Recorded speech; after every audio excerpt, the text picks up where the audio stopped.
So hey everyone, this is Arun Tevatia and I again welcome you on my channel Discovery of Physics. So इसके अंदर हम थे अपने foundation batch के अंदर जिसमें हम फिजिक्स की यूनिट फर्स्ट पढ़ रहे थे और यूनिट फर्स्ट को अंदर आज हमें पढ़ना है कॉम्पटन इफेक्ट और also known as Compton scattering. So ये एक्सपेरिमेंट या फिर ये इफेक्ट क्या कहता है कि according to the Compton when a x ray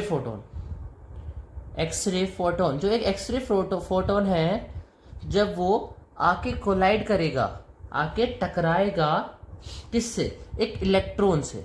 electron जो कि रेस्ट पे है, एक एक्सरे फोटोन आके उससे टकराएगा.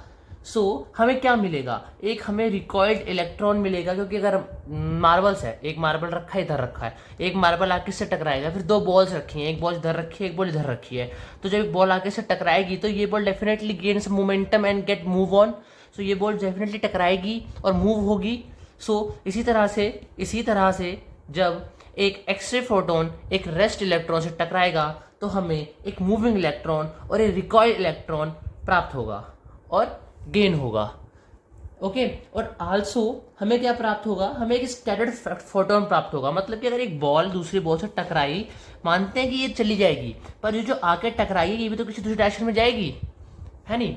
तो फिर ये बॉल आके टकराई दूसरी डायरेक्शन में जाएगी, तो एक्सरे फोटोन जब रेस्ट इलेक्ट्रॉन से टकराया तो एक इलेक्ट्रॉन तो मूव हो गया, एक रिकॉइल इलेक्ट्रॉन कहते हैं इसको. ये फोटोन जो आया था, ये जो फोटोन है, ये आके जब इसे टकराया तो ये भी तो अपनी डायरेक्शन चेंज करेगा. तो इसको बोलते हैं हम scattered electron. Electrode proton, sorry. क्या बोलते हैं हम? Electrode scattered photon. और इसको हम बोलते हैं रिकॉइल्ड इलेक्ट्रॉन. सो कॉम्पटन इफेक्ट का बेसिक्स तो यही है कि जब एक एक्सरे फोटोन एक रेस्ट इलेक्ट्रॉन से आगे कोलाइड करेगा, सो एक जो इलेक्ट्रॉन रेस्ट पे था वो मूव करेगा और रिकॉइल इलेक्ट्रॉन हम इसको बोलेंगे, और जो इस फोटोन था वो टकरा के दूसरी डायरेक्शन में जाएगा, उसको हम स्कैटर्ड फोटोन बोलेंगे. स्कैटर्ड फोटोन, ये जो फोटोन स्कैटर्ड होने के बाद हमें मिला है, it has always larger wavelength as compare to किसके? जो पहले इनिशियली ये था एक एक्सरे फोटोन. तो एक्सरे फोटोन स्कैटर्ड होने के बाद जो हमें स्कैटर्ड फोटोन मिलेगा उसकी wavelength always be high as compare to this one, as compare to previous one. Okay. And it is also different direction. Common सी बात है, कोई बात चीजें आई यहाँ से टकराएगी दूसरी डायरेक्शन में ही जाएगी. मोस्ट ऑफ द केसेस वो वापस जाती है, इधर जाती है, कहीं भी जा सकती है, but it should change direction. ऐसा नहीं है कि उसको पेनिट्रेट करके वो बाहर जा रही है, ऐसा यहाँ पर नहीं हो रहा है. Okay. So this effect is known as Compton effect और कॉम्पटन स्कैटरिंग. सो जो कॉम्पटन शिफ्ट है, इसका फॉर्मूला है कॉम्पटन शिफ्ट के नाम से. जो Compton shift COMPTON Compton shift. So उसका जो फॉर्मूला दिया गया है वो दिया गया है del lambda is equals to H mu C 1 minus cos phi. Okay. Where H जो है हमारा प्लांक्स कांस्टेंट है, जिसकी वैल्यू है 6.62 10⁻⁻³ joule second. Okay. Mu naught क्या है? म्यू नॉट है हमारा मास ऑफ रेस्ट इलेक्ट्रॉन, और C हमारा स्पीड ऑफ लाइट है. सब जानते हैं स्पीड ऑफ प्रकाश, रोज बनाता हूँ, ठीक है. स्पीड ऑफ लाइट है. और जो फाई है मैं आगे डिस्कस करता हूँ. फाई क्या है? फाई है थीटा है, मतलब इसके बीच में और इसके बीच में. ओके. ये इधर थीटा एंड इधर फाई. तो स्कैटर्ड होने के बाद जो जा रहा है वो थीटा है. मैं इसको आगे अच्छे से समझाऊंगा डेरिवेशन के टाइम पे. फिलहाल अब इस फॉर्मूले को याद रखिए अच्छी तरह से. इसका जो कॉम्पटन इफेक्ट का जो मेन वो है ना, सारा ओरिजिन वो इस फॉर्मूले के ही अकॉर्डिंग चल रहा है. है कॉम्पटन इफेक्ट ये, तो इसलिए इसको बार बार बनाना पड़ता है. सो माना यहाँ पे एक स्कैटर्ड, यहाँ पे सिर्फ एक एक्सरे फोटोन है सिंपल, वो आया जू आया, टकराया किससे? एक इलेक्ट्रॉन से जो कि रेस्ट पे था. हमें क्या देता है? एक रेस्ट इलेक्ट्रॉन. यहाँ बनाता हूँ, यहाँ क्या है? Rest electron. एक रेस्ट इलेक्ट्रॉन ने दिया हमें रिकॉइल इलेक्ट्रॉन. और इसने हमें क्या दिया, स्कैटर्ड फोटोन, जू जू जू जू जू टकरा के यहाँ चला गया, अपना आया टक्कर मार मूर के निकल लिया इधर को, ठीक है। सो एनर्जी इस फोटोन की क्या थी, E equals to H mu, okay. और मान लेते हैं इसका कोई मोमेंटम था P, ओके। और जब वो टकराने के बाद एनर्जी गई, एनर्जी जब हमने मान ली डैश हुई, E डैश मान ली इधर की energy, Planck's constant is a constant, energy mu dash, okay. And इसका मोमेंटम मानते हैं हम P डैश, और रेस्ट इलेक्ट्रॉन पे कोई रेस्ट मोमेंटम इसका क्या है, इसका मोमेंटम जो है, पहले बात तो इसकी जो मोमेंटम है वो जीरो है, क्योंकि रेस्ट पे, जब रेस्ट पे कुछ इसकी मोमेंटम नहीं होती। और इसकी रेस्ट एनर्जी क्या होती है, किसी भी इसकी E equals to M C square से दी जाती है, तो इसकी है E equals to M C square. E जहाँ पे m है इसका रेस्ट मास, तो E इसकी एनर्जी होगी एम नॉट सी स्क्वायर, ओके। और रिकॉइल इलेक्ट्रॉन का जो मोमेंटम है वो हो जाएगा, इलेक्ट्रॉन जो उसका जो मोमेंटम है और जो टोटल एनर्जी है वो एक ही चीज़ से डिफाइन की जाने वाली है, जो कि है E का square, energy of an recoil electron का square equals to M naught c का होल स्क्वायर की power 4 plus momentum of recoil electron का whole square into speed of light का whole square. So this is the formula for the momentum of energy and momentum, total combination of this recoiled electron. And we all know that what we know हाँ, mu equals to c by lambda. So उसको भी हम यहाँ पे replace चाहे तो अभी कर सकते हैं या फिर बाद में कर सकते हैं।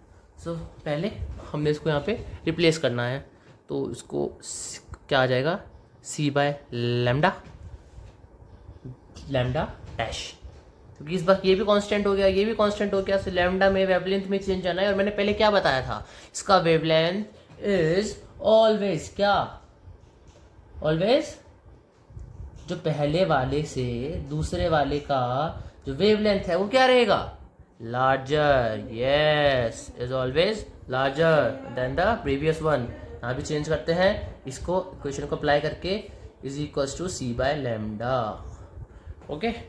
तो ये है एक मेन फिगर जो कि आपको बना के भी आनी है और अच्छे से दिमाग में याद रखनी है। एक रेस्ट फोटोन, एक एक्स रे फोटोन आया, जू जू जू रेस्ट इलेक्ट्रॉन से टकराएगा, खुद उधर चला जाएगा, इलेक्ट्रॉन इधर चला जाएगा। इलेक्ट्रॉन के अंदर मोमेंटम रेस्ट पे जीरो था, एनर्जी एम स्क्वायर से मिली, इसकी energy equals to H mu थी, म्यू को हमने सी बाय लैम्डा से चेंज कर दिया, मोमेंटम इसका पी था, इसका मोमेंटम पी डैश हो गया, इलेक्ट्रॉन यहाँ पहुँच गया, उसकी एनर्जी ई डैश मान ली, c constant, h constant, h lambda dash इसकी वेवलेंथ जो कि पहले से ज़्यादा है उसको लैम्डा डैश मानते हैं। टोटल एनर्जी को एम नॉट सी स्क्वायर सी की power 4 square plus p square c 4 square मान लेते हैं। टोटल एनर्जी मानते क्या, ये ही है, ये टोटल एनर्जी से आई, टोटल मोमेंटम से आया, टोटल इसकी इलेक्ट्रॉन की रेस्ट इलेक्ट्रॉन जो रिकॉइल इलेक्ट्रॉन बना है उसकी टोटल एनर्जी प्लस मोमेंटम ये है, ओके। नाउ फर्दर इतना हो गया, इसको हम लैंग्वेज में कैसे लिखेंगे, let us consider X-ray photon of energy equals to H nu and momentum P is collide with an rest electron and we get a recoil electron and also we get a scattered photon of energy E dash equals to h mu dash, momentum p dash, and total energy of recoil electron is EC का square equals to m naught square c4 plus EC square c square, and momentum of the rest electron was 0 and the energy was m naught c square. So this is how you will write the language. If you wanna write it, you can slow the video and pause it and just learn and write in your copy. Okay, now further what we do, using the conservation of energy, the kinetic energy of electron जो given है वो कैसे है, total energy जो है वो एक electron की एक्स-रे फोटोन की आया, टकराया, चला गया, एनर्जी तो कंजर्व है, ना ही कभी डिस्ट्रॉय होगी ना ही बनेगी, जितनी हमने इनपुट दिया उतना ही हमारा आउटपुट आना है। तो जो टोटल एनर्जी होने वाली है वो थी H view only, H nu minus H nu dash, इसको इक्वेशन हम 1 मान लेते हैं। ये है by conservation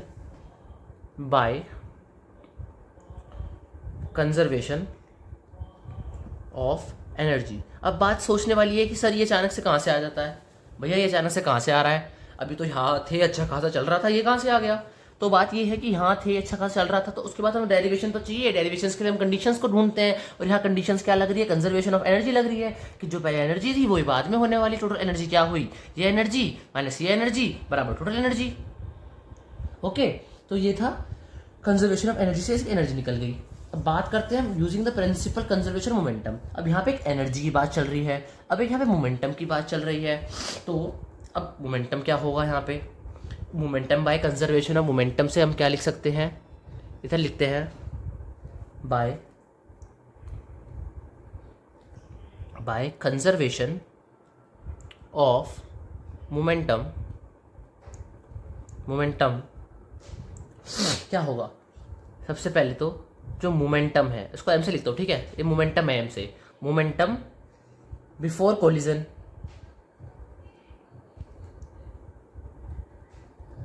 is equals to momentum after collision. तो जो मोमेंटम था इलेक्ट्रॉन का, वो टकराने से, फोटोन का टकराने से पहले क्या था और टकराने के बाद क्या हुआ, रहना तो वो कंजर्व ही है by conservation law of momentum.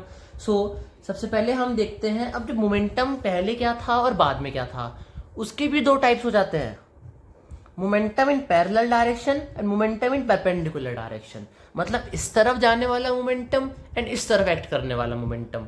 Okay, सो इसके अंदर भी बिफोर कोलिजन के अंदर, मतलब यहाँ से पहले की कंडीशन में जब तक कि नहीं टकराया था, ये दोनों एग्जिस्ट नहीं कर रहे थे, इनको हाइड कर लिया जाए, सिर्फ इतना काम था। तो पैरेलल फॉर्म में क्या था, मोमेंटम एंड एनर्जी की तो इतनी बात हो गई। मोमेंटम क्या होगा पहले फॉर्म में, ये इधर लिखता हूँ मैं, जरा मैं इसको हाइड करता हूँ, एक मिनट। अच्छे से लिख लिया है। Momentum before collision and after collision बताने से पहले एक छोटी सी बात रह गई थी कि जब स्कैटर्ड होकर इधर गया, हमने इसको माना ये सीधा जाता अगर इलेक्ट्रॉन नहीं होता, जो कि ऐसा है नहीं, पर माना। तो एक ओरिजिन बना सीधा, तो इससे जो एंगल है उसको फाई माना है, इधर से थीटा माना है। मैंने स्टार्टिंग में बताया था ना 1 minus cos theta something cos phi आया था, तो वो फाई क्या था, वो फाई ये था कि जो स्कैटर्ड फोटोन है वो स्ट्रेटेड जाने वाले फोटोन से कितना ऊपर बेंट हो गया है, ये कितना ऊपर बेंट हो गया है, वो है यहाँ फाई एंगल। और नीचे हमने रिकॉइल इलेक्ट्रॉन किधर जाता है, रिकॉइल इलेक्ट्रॉन, उसको हमने थीटा माना है। वो अगर हम इन ट्राइंगल्स को बाहर ले आते हैं और लेट्स इसको मैं थोड़ा फर्दर इंक्रीज करता हूँ और एक परपेंडिकुलर यहाँ डालता हूँ, एक इसको फर्दर इंक्रीज करता हूँ और परपेंडिकुलर यहाँ डालता हूँ, और इनको जब बाहर लेके आते हैं तो क्या बन रखा है, यहाँ फाई ये जाने वाला मोमेंटम था, एनर्जी की बात कर रहे हैं हम, तो इधर एच म्यू डैश अपॉन सी, एच म्यू डैश मोमेंटम होता है, एच म्यू डैश ओवर सी। हम कंजर्वेशन मोमेंटम की बात कर रहे हैं, एनर्जी का पॉइंट ऑफ व्यू यहीं से खत्म हो चुका है, सॉरी। हम बात करें मोमेंटम की, मोमेंटम है P equals to H mu dash by C. Okay, तो यहाँ लिखते हैं H mu dash over C. और जब हम किसी भी जाने वाले कंपोनेंट का किसी भी अगर वेक्टर फॉर्म में पहुंच जाएं, तो इसका हॉरिजॉन्टल कंपोनेंट इस थीटा का क्या निकलने वाला है, H mu dash C by cos theta यहाँ थीटा फाई है।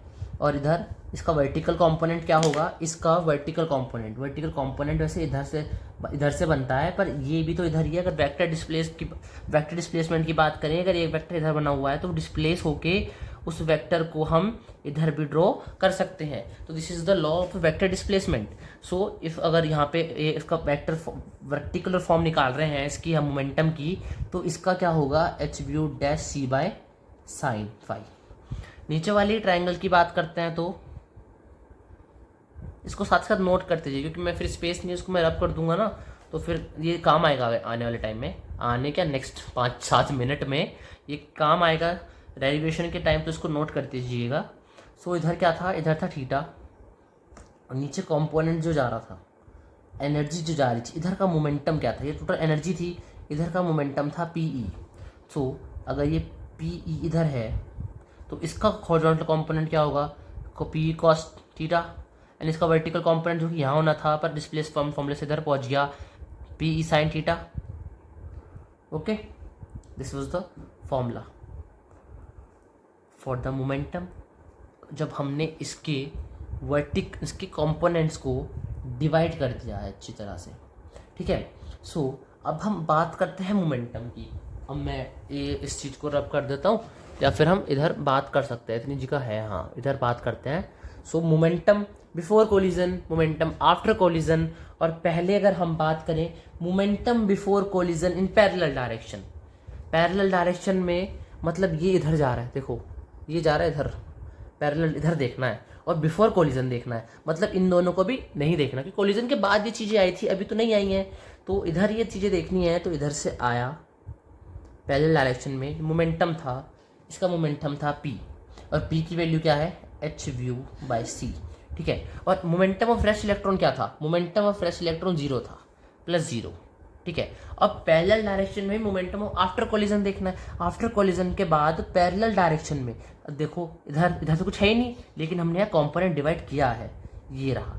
तो इधर जाते टाइम जो कॉम्पोनेंट है मोमेंटम का पैरेलल डायरेक्शन में वो hv'/c cos phi है, ओके। और साथ में इसका कॉम्पोनेंट भी इधर हॉरिजॉन्टल कॉम्पोनेंट भी, ये देखो बात ही ऐसे जा रहा है, सिर्फ पैरेलल देखना है, पैरेलल टू द प्लेन देख रहे हैं फिलहाल। आया इसका p था, यहाँ कुछ नहीं था, 0 हो गया है ना। अब ये इधर जा रखा है, इधर जाने कॉम्पोनेंट इसका इधर था और नीचे वाले का ऊपर था, तो इसका इधर बनाया ये आया और इसका ऊपर बनाया ये आया, तो hv'/c/cos phi और plus p cos theta, done. So अगर हम इसको फर्दर सॉल्व करते हैं, इसको उधर लाइन बना के करेंगे, अयो मैं ये इधर हो गया। सो इधर फॉर्मूला क्या बैठता है हमारा, इसको मैं इधर भेज दूँ, p को इधर रहने देता है, क्योंकि ये और ये सेम है, ये भी सेम है। हमें जर्नली ना क्वेश्चंस हम कंडीशंस लाते हैं फॉर्मूला ड्राइव करने के लिए, इसलिए हम कंडीशंस को सेम रखते हैं। सो p cos थीटा को इधर ही रहने देना है, और इस hv/c minus hv'/c cos phi इसको ऐसे लिख देना है, ओके। अब तुम्हें क्या लगता है, c को एलसीएम लेके इधर भेज दिया, PEC cos थीटा =, अगर मैं इसमें से h कॉमन लूँ, लेकिन जो कि नहीं लेना, अभी नहीं ले रहे, minus hv' cos phi, okay. ये एक इक्वेशन आई, this equation is said to be equation number 2। So क्या हुआ था, energy before collision before after collision ये से आई, momentum before collision after collision, उसके बाद momentum in parallel direction and perpendicular direction. So पहले हमने लिया momentum before collision after collision in parallel direction. So parallel direction में जा रहा था इधर, p जा रहा है 0, उसका कॉम्पोनेंट इसका कॉम्पोनेंट ये आई, इक्वेशन उससे ये आई थोड़ा सा करने के बाद। नाउ अब अगर हम बात करें momentum in before collision and after collision in perpendicular direction, तो ये देखो ये रहा इलेक्ट्रॉन, नहीं फोटोन ऊपर की तरफ तो कोई इसका मोमेंटम मेरे को लग नहीं रहा, क्योंकि इलेक्ट्रॉन फोटोन तो इधर गया था ना, फोटोन इधर था, ऐसे था, इधर को चला गया, ऊपर तो कुछ नहीं गया ना, छोटे छोटे पेन, इधर था इधर चला गया, ऊपर तो कुछ नहीं गया ना, तो यहाँ मोमेंटम तो 0 है। अब इसका तो देखते हैं इलेक्ट्रॉन मोमेंटम ऑलवेज 0, बेचारा रेस्ट पे है, ना ऊपर जा रहा है ना आगे जा रहा है, कहीं जा ही नहीं रहा है, 0 रखा। उसके बाद कोलिजन के बाद ये इधर जा रहा है, इसका वर्टिकल कंपोनेंट परपेंडिकुलरली जा रहा है ना, ये hv/c sin phi, प्लस में इस वाले का नीचे वाले हिस्से का ऊपर की तरफ, एक होता है ऊपर के स्कैटर्ड फोटोन का, एक रिको इलेक्ट्रॉन का। ये परपेंडिकुलर डायरेक्शन में ये यहाँ जा रहा था, इसका परपेंडिकुलर डायरेक्शन इधर था, ये निकाला, इसका नीचे वाले का गिरा यहाँ निकाला। सो इधर इज p sin थीटा, हो गया।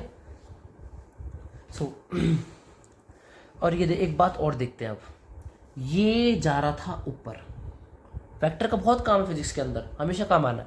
ऐसे जा रहा था वेक्टर डिवाइड, ऐसे जा रहा था वेक्टर डिवाइड करे हॉरिजॉन्टल वर्टिकल, वर्टिकल यहाँ आता है, इधर पहुँचा दिया by vector displacement low, vector काम आया। अब ये जा रहा है इधर की साइड वेक्टर, अगर मैं इसको इधर बनाऊँ, और ये जा रहा है नीचे की साइड, अपोजिट डायरेक्शन हो गई, तो यहाँ पर आएगा माइनस। क्यों आया, ये जा रहा है 0, ये जा रहा है 0, ये जा रहा है ऊपर, ये जा रहा है नीचे, तो क्या आएगा माइनस, क्योंकि अपोजिट डायरेक्शंस में है। और उसके बाद क्या है, P E sine theta is equals to H nu dash C sine phi.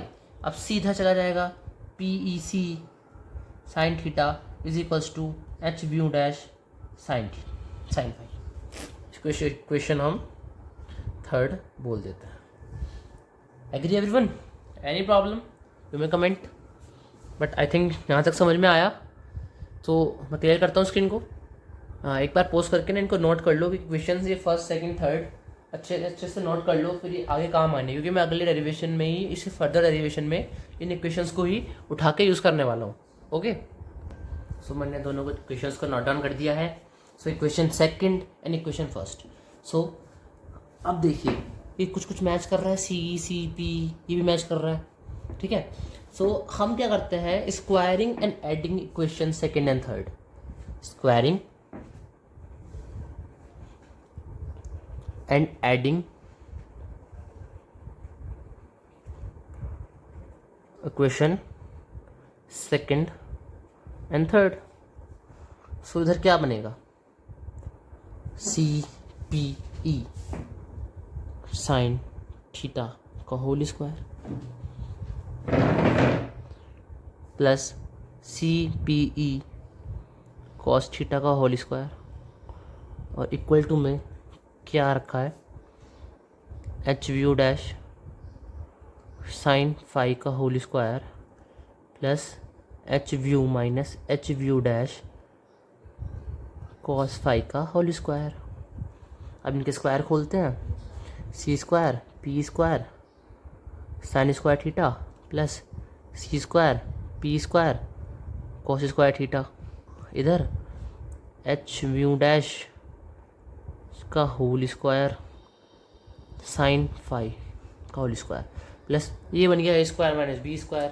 अब a square minus b square का फॉर्मूला खोल देंगे हम, एच व्यू का whole square plus h nu dash का whole square minus 2 H nu dash cos phi, अरे इधर cos भी तो है, कॉस स्क्वायर फाई इसके अंदर। अब इधर ये और ये कॉमन पार्ट, इसको बाहर ले लेते हैं, c square p e square बचा sine square theta plus cos square theta जो कि 1 होने वाला है। और इधर एच व्यू डैश का whole square sine square phi plus h nu dash का whole square cos square phi. ये वाला लिख दिया पहले, ये बाद में लिख देते हैं, एच व्यू का whole square minus 2 H nu dash cos phi, इसको बाद में लिख देते हैं, दिक्कत वाली बात थोड़ी ना। ये हो गया 1। सो इधर क्या बचा, c square p square is equals to, अगर हम इसमें से और इसमें से कॉमन ले लेते हैं, एच व्यू डैश का होल स्क्वायर कॉमन ले लेते हैं, तो ये प्लस ये दोबारा से 1 होने वाले हैं। तो इधर क्या बचा, एच व्यू का whole square minus 2 H nu dash cos phi. इसको हम नाम दे देंगे क्वेश्चन का, अच्छे से लिख देता हूँ, पी स्क्वायर सी स्क्वायर जो कि उसमें दे रखा होता है उसमें, ताकि अच्छा लगे दिखने में। बच्चे सोचते हैं कहाँ से आ गया रे, H B dash cos phi. Okay, this is equation number 4। First याद है, के बराबर H nu minus H nu dash. I hope you have written it. Okay, अभी क्वेश्चन 4 आ गई है। अब इस क्वेश्चन 4 को भी आप अच्छे से नोट डाउन कीजिए। आगे हम क्या बात करते हैं, ये तो मोमेंटम से आई थी क्वेश्चन। फर्दर हमारी बात बचती है कि what total energy of moving electron is. So total energy जो है वो है ई इज इक्वल्स टू, किसी भी चीज़ की टोटल एनर्जी ना 2 पार्ट्स में होती है, kinetic and rest. Kinetic and rest, rest माने static. Okay, so kinetic energy plus में उसकी rest energy. Rest energy of electron क्या थी, हमने यहाँ पे लिखी थी, क्या है ये, m0 c स्क्वायर। ठीक है, ये है हमारी total energy of electron This is energy at mass, energy at rest, energy of moving electron mass at rest, energy at rest. So from the, इस बात को जनरली आपको याद ही करना पड़ेगा खुद ही, ठीक है. फ्रॉम द क्या, रुको let me clear it. From relativistic mechanics, ये थोड़ा फर्दर टॉपिक है. जो टोटल एनर्जी ऑफ इलेक्ट्रॉन है वो दी जाने वाली है E equal to M naught square C square plus PE square C square. Okay, इसको इक्वेशन 6 मान लेनी है, 5th मान लेनी है. 4th मोमेंटम की फाइनल इक्वेशन आई थी, इसको इक्वेशन 6 मान लेना है, ठीक है. From equation 5th 6th and 5th ये जो आया है इसकी वैल्यू ये कुछ लग रहा है इधर सिमिलर सा, इसको इसके अंदर पुट कर देता है. ओके, इसको उठाते हैं, इसके अंदर डालते हैं. Now from equation 5th and 6th इसको इसके अंदर डालनी है हमें. काइनेटिक एनर्जी का whole square plus m naught c का होल स्क्वायर, मतलब पूरे का होल स्क्वायर, काइनेटिक का नहीं आया, इसको इसके अंदर डाला whole square is equals to M naught square C square PE square C square. इसका दोबारा से होल स्क्वायर खोलेंगे, काइनेटिक एनर्जी का whole square plus m naught c का whole square plus 2 kinetic energy into m naught c का whole square is equals to M naught का square c की power 4 है, सॉरी यार, sorry everyone, this is 4 plus PE square C square. Okay, so again make some changes over here. Kinetic energy का square plus E की power, ये square बन जाएगा जब हम स्क्वायर खोलेंगे, ये वो बन जाएगा. सो इस टर्म से ये टर्म कैंसिल होने वाली है. सो क्या बचने वाला है, काइनेटिक एनर्जी का whole square plus 2KE kinetic energy m naught c का whole square is equals to PE square C square, ठीक है. सो इसको इक्वेशन हम 7 मान लेते हैं. अब याद है इक्वेशन फर्स्ट क्या लिखी थी हमने, इज इक्वल्स के, जो है के kinetic energy, mu equals to mu dash minus, लिखी थी क्वेश्चन 1. अब यहाँ काइनेटिक एनर्जी ज़रूरत है तो काइनेटिक एनर्जी को उधर इसको डाल देते हैं, H nu minus h mu dash का whole square plus 2 H nu minus H nu dash into m naught C square is equals to PE square C square. So PE square C square बराबर क्या होगा, m naught का square plus m naught dash का whole square minus 2 m naught और m nu dash, 2 ऐसी क्योंकि multiply कर देता हूँ अंदर की तरफ, फिलहाल के लिए इसको बाहर कर देते हैं. 2 mu minus 2 mu dash over M naught सी स्क्वायर. ओके, इतना हो गया. नाउ क्या करना है, इस इक्वेशन को यहाँ की एच वी का square this square minus this plus plus plus plus this, equation 8 लिख देता है. और तुम्हें याद है हमने इक्वेशन 7 जो बना, इक्वेशन 4th जो फाइनल इक्वेशन बनाई थी मोमेंटम की, equation number 4th which was the final momentum, PE square C square is equals to H nu का whole square plus h nu dash का whole square minus 2 H nu dash cos 5. Question 4 थी, remember मैंने आपको कहा था पीछे लिख लीजिएगा. सो अब ये देखिए ये और ये टर्म सेम है. So now from equation 8 and 4th हम क्या कर सकते हैं, दोनों को बराबर रख सकते हैं. और अब अगर हम दोनों को बराबर रखने वाले हैं सो एच व्यू का square plus h nu dash का whole square minus 2 H nu dash plus 2 into h nu minus H nu dash M naught C square is equals to, मतलब इसी के इक्वल रखने वाले हैं हम. तो एच व्यू का स्क्वायर एच व्यू डैश का होल स्क्वायर और minus 2 H nu dash cos 5.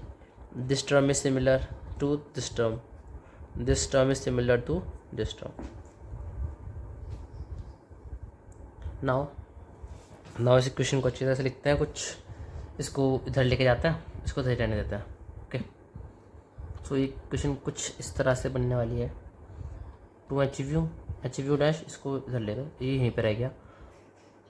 2HV dash cos phi and equals to ये वाला पार्ट, क्योंकि इसको इधर ले गए, ये तो इक्वल में रह गया. 2HV minus HV dash is equal multiply में ये क्या था, m नॉट सी square, m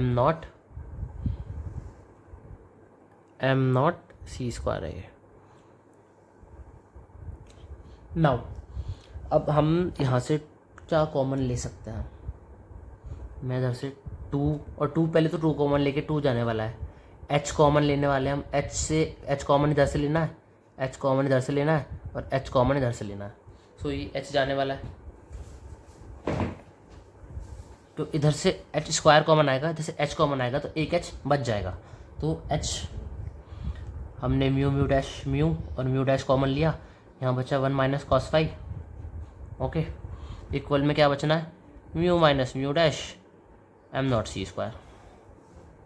okay, clear as crystal. ये इधर जाने वाला है नीचे, क्योंकि हमें फॉर्मूला ड्राइव करना है, और हम इसको इधर भेजते हैं, इन दोनों को इधर भेजते हैं, इसको इधर भेजते हैं. तो h over M naught C square 1 minus cos phi is equals to mu minus mu dash over mu into mu dash. Okay, so h over M naught C square 1 minus cos phi is equals to, इनको upon में divide करते हैं, mu over mu dash minus mu dash over mu dash, mu से mu और mu dash से mu dash. So h over mu dash का whole square 1 minus cos phi is equals to, ये क्या बचा 1 माइनस म्यू डैश और over 1 minus mu. तो अब हमें क्या पता है, ऊपर भी मैं मल्टीप्लाई करता हूँ सी से इधर, 1 minus cos multiply C by both side, और इधर भी मल्टीप्लाई करता हूँ. और हमें पता है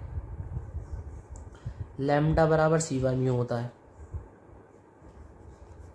ओके, ये तो नोट कर लिया था ना, इसको मैं हटा रहा हूँ इधर से. ठीक है, सो अब इसको डिस्प्लेस करता है, एक स्क्वायर से ये स्क्वायर कैंसिल, तो यहाँ तो अब भी ये बचना है M naught C 1 minus cos phi, और इधर बचा लैम्डा, अरे यार तो बिना डैश का, lambda dash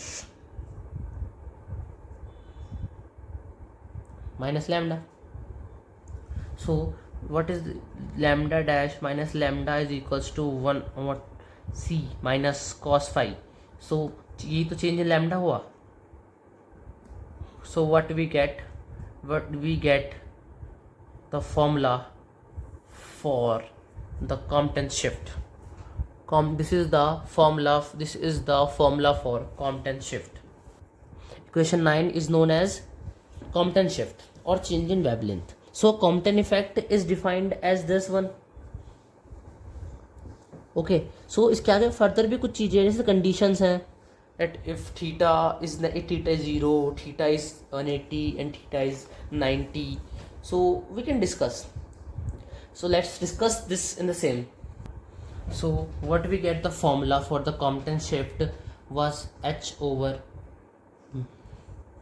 1 minus cos phi del lambda. So if conditions, they have some conditions. First, if general condition है, खुद भी कर सकते हैं हम. इसको हमने क्वेश्चन 9 बोला था.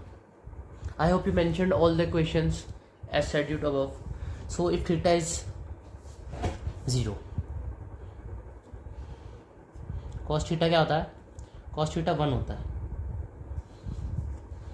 1 minus 1 is equals to 0.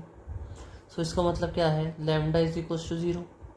This means lambda dash minus lambda is equals to 0, lambda dash is equals to 0. So this is there is no change. इसका मतलब क्या है, इसका मतलब है, ये तो सिग्निफिकेंस सबको पता है, 0 डाल देंगे तो 1 आ गया, 0 आ गया. बात ये है कि इसका अर्थ क्या निकल रहा है, इसका मीनिंग क्या है. इसका मीनिंग ये है कि there is no change, there is no change in wavelength. for sure there is no change in the wavelength. So second condition, wavelength की चेंज की बात क्यों कर रहे हैं हम, क्योंकि पहले इलेक्ट्रॉन था, रेस्ट पोजीशन, फोटोन था, आया, टकराया, उधर चला गया, उसकी वेवलेंथ इंक्रीज हुई. लेकिन अगर थीटा 0 है, मतलब वो आया है और मतलब कि जो स्कैटरिंग का है, इधर से आके स्कैटर हुआ है और वो टकरा के जो इधर फाई बन रहा था वो फाई 0 है, फाई 0 है. इसका मतलब वो टकरा के सीधा चला गया है, वो टकराया ही नहीं है जनरल इन द फॉर्म. सो जो वेवलेंथ पहले थी वही वेवलेंथ बाद में है. ये है इसकी जनरल सिग्निफिकेंस. जो वेवलेंथ पहले थी वही बाद में है.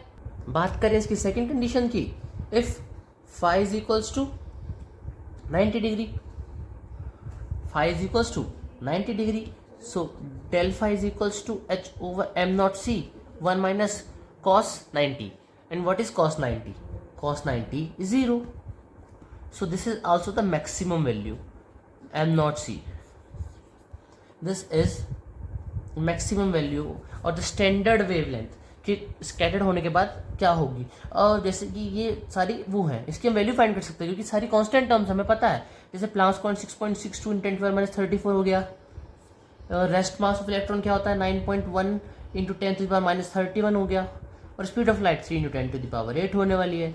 सो जो आएगा वो 0.02428 × 10⁻9 -10 मीटर, और इसको बोल सकते हैं 0.0242, इसको हम बोलते हैं angstrom wavelength. This is also known as standard wavelength.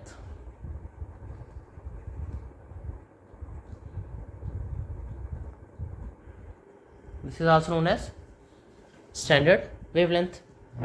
I hope it's clear. हाँ, this is also known as standard wavelength.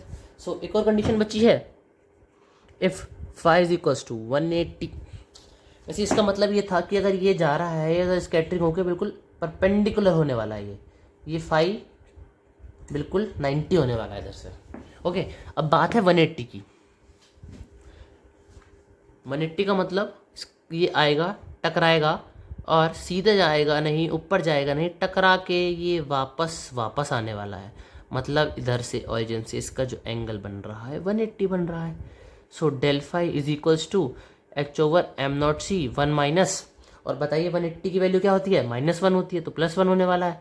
So is equals to del phi is equals to 2h mu over m naught c. और जैसे कि हमने इसके पहले की इसकी value find कर रखी थी, सिर्फ मल्टीप्लाई में 2 बचा है इधर, ये वाला 2 इसको हटाते हैं तो इसकी वैल्यू क्या थी नीचे 0.0242 इंटू 2 कर लिया इसको, तो 0.0484 एंगस्ट्रॉम. इसकी भी जनरल वैल्यू आ जाती है. So this is a maximum kinetic, so नहीं मैं काइनेटिक का बोल गया. So this is the value we get when it's phi. Okay, this is the condition when we get phi 180 degree. So rest. So I hope you understand this lecture. If any doubt or queries or suggestions, you may comment. So आज के lecture में इतना ही.